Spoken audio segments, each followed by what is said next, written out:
Hey Crafty fam, it's Alex Vanover back with DIY Alex, and today I want to tell you about the best hack that I did for my DIY wedding. Obviously, like looking back, I can tell you the things that I did that were worth it and weren't worth it, and this idea was original to me, I think. I've never seen anybody else do it.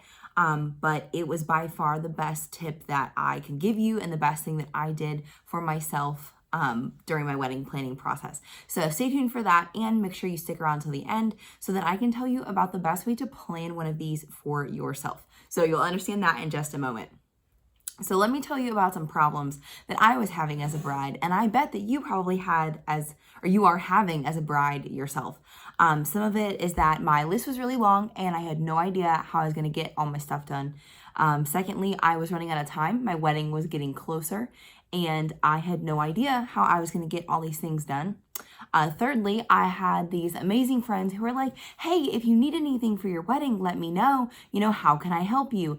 And I had no idea what to do with all that stuff until I came up with this idea. And that is to host a wedding craft night for your friends. So basically, it's a night of crafting, wine, snacks, and your friends, but they're also helping you out with your wedding. Sounds amazing, right? Well, I did 2 of these and they were some of the most helpful things that I did during my entire wedding planning process because I got so much done in one night. It forced me to be organized. It allowed me to have fun with my friends and see some of them because, of course, I was talking to my bridesmaids quite a bit. I had 4 bridesmaids, including my maid of honor, and a lot of my other friends were like, hey, if you need anything, let me know, or if I can help you in any way, let me know. And I started thinking, well, how can I get some of this stuff done and get some help for it? And then I remembered all those people who had offered some help. So wedding craft night is hosting one of those for yourself is one of the best things that you can do to help yourself because not only is it fun and it's a great time, but it also forces you to be organized, right? Because at a certain point, if you are creative like me, I had a list a mile long of things I wanted to do and about this much time to get it done in. So having wedding craft night forces you to knock out those projects that you're going to do and you're sure about and you're committed to, and then it forces you to knock the others off your list that you're not going to have time for, because let's be real, you're not going to have time to do everything that you want to do. Even if you're planning your wedding like 3 years in advance, there's just no way that every idea you come across you will be able to execute. So that's a great reason to do it. It also forces you to organize in advance, like order your supplies, think through your projects, stuff like that. And of course, it gets some stuff done and gives you a chance to see some of your friends, especially if you've been as busy as I was during my wedding planning process. I didn't get to see my friends a whole lot during those few months. So that was a really fun thing. And in fact, I was moving away after my wedding. So it was some sweet memories that I have with my friends. So I hope that tip is helpful to you and you can host your own wedding craft night. But now for that bonus tip that I told you about a few minutes ago, let me tell you about how you can set one of these up for yourself to make it fun and functional, because you could totally do one of these and waste all of your time and not really get much help out of it. So let me help you out. So the first thing you need to do is set a Facebook event or, invite your friends digitally somehow. Don't send out like real invites or anything. And I set mine like 3 to 4 weeks in advance. So that gave me enough time to think about all my crafts, order any supplies that I needed to order, and get any prep work done for stuff that my friends could help me with. So, for example, if you have a friend that uses the Cricut and you want her to apply some vinyl for you, you might have to stain or paint or whatever before she gets there so that she can do the vinyl part, if that makes sense. So 3 to 4 weeks was an ideal window for me, but just think through that. If you're gonna have to order stuff from Amazon or take a trip to the craft store before your craft night, make sure you give yourself enough time to do that. And then the next thing you need to do is figure out your project list. So look at all those projects, lay them all out that you are planning on doing and can get some help with.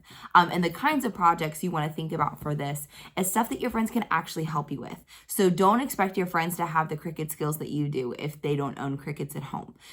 Think about things like, cutting things apart, or painting, or staining if they're familiar with staining at all, or like arranging flowers, anything that could be really, really easy and you could explain to someone how to do, stuff that other people could help you with and you don't necessarily need to spend your time doing it, but it's still easy enough that your friends can do it. So those are the kinds of projects you want to focus on.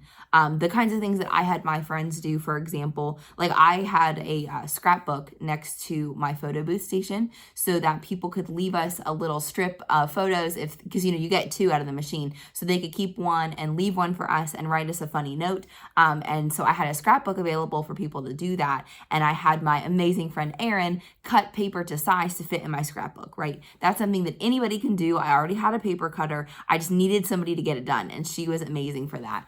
And then my friend Kelly was able to help me do some painting and some Mod Podging. I took a monogram letter V and I painted it white, and then she helped me Mod Podge some lace over the top of it, so they ended up in like these pretty lacy V's.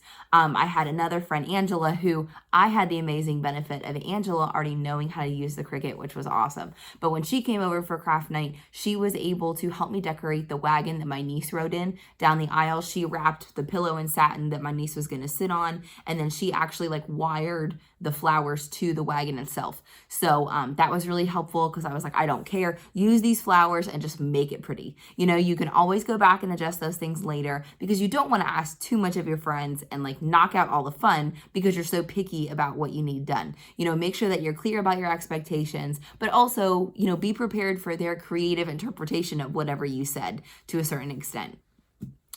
Some other things I had my friends do was I bought some wooden photo props for the photo booth, and I had a couple of ladies paint those for me, and I told them you could use whatever colors you want. You can do it however you want. I just want these to look cute and get done. So they did those for me. And I think that's about all I can remember. There was some other like painting and some basic things that I needed help with. Oh, or like spray painting. That's another good one. I had some vases that needed to be spray painted gold and silver. And so Angela and Erin also helped me with those another time while they were over hanging out with me. So there's lots of really good, easy things. Like I said, you want to target things here that are easy to do, but you don't necessarily need to spend your time as the bride doing them. Spray painting, Mod Podging, that's stuff that pretty much anybody who can hold a paintbrush can do, but you're busy. So, you focus on the full vision and the full things that you need to do. And if you have friends who are willing to help you, or family, or, coworkers, or whoever has offered to help you in this situation, let them take care of the small stuff. And don't be too hard on them or too picky about how it turns out, because you did ask them for your help. So after you create a Facebook event, you make a list of the projects you want to do. The third step is to organize and go and order all those supplies if you don't have them all. So, I'm a lister. That's what I do. So I wrote everything out that I wanted, and then I wrote everything out that I still needed so that I could go buy it, order it, find it, do whatever. And then also in that step, I actually wrote or typed directions for each of the crafts that I wanted to get done, because I didn't want to have to walk around to like each of the 8 people that were there with me. I wanted them to like kind of walk up and like let them see what needs to be done, and then they can ask me questions. But I wanted that planning work done in the process, and then writing those directions for them also helped me remember things that I might have been forgetting, because as you're telling them what to do, you'll remember if they need another like piece of supplies that you don't have. So that's really helpful as well. Just make sure that you're nice and organized when you get there too, because they've taken the time to come and help you with your wedding. So don't let it be a waste. They want to help you and get stuff done, but you want to have that work done ahead of time. And then the last step prior to your craft night is make sure that you go and buy some wine and some good snacks, and make sure that you thank your friends profusely for their help, and make sure that it's fun. Let them spoil them a little bit with like wine and I don't know, whatever snacks you like, Cheez-Its, cheese, I don't know. And, make sure that you let them know how appreciated they are, because people were, at least for me, people were so kind and generous to me throughout the time that I was getting married. I like did crazy things, said crazy things, because I had like bride brain and I just was nuts. They offered to help me. They came and set up, tore down. They did all kinds of stuff that's just like not cute stuff to do, and they were amazing for it, because they have been in those shoes too. So make sure that you express your appreciation to them for helping you out, and yeah, that's pretty much the keys to success for a helpful craft night. And I hope you guys enjoy that and you do that yourself. Make sure that you, and I think I had 2 or 3 of these. So plan those out in advance, let people know that you're going to have them, but maybe don't quite have them so close together. Make sure you give yourself time to plan and make it happen. But I'm certain it's going to help you guys get all your projects done, keep you organized or force you to be organized, whichever one works best, and help you get stuff done for your wedding. So let me know in the comments if you guys ever do host one of these or if you plan to host one of these, because I would love to hear your experience and your tips for planning it and how it went and what you had your friends do, because I'm sure that other people could benefit from that as well. And if you haven't already, please make sure that you join my brand new Facebook group, Cricut Brides and Wedding Crafts. I will put the link right down in the description below this video. If you're on a mobile phone, you'll have to press the little down triangle arrow thing to get to the description, but I will link the Facebook group in there because we are having a ton of fun talking all things DIY bride, wedding planning, wedding crafts, all that good stuff in that group. So I'd love for you to join us, and if you haven't already, of course, please subscribe to DIY Alex. You can do that right here for all kinds of fun wedding crafts, shenanigans, Cricut craft tutorials, and all the other awesome stuff that I love to do with you guys on my channel. All right, crafty fam, I hope we can craft again soon.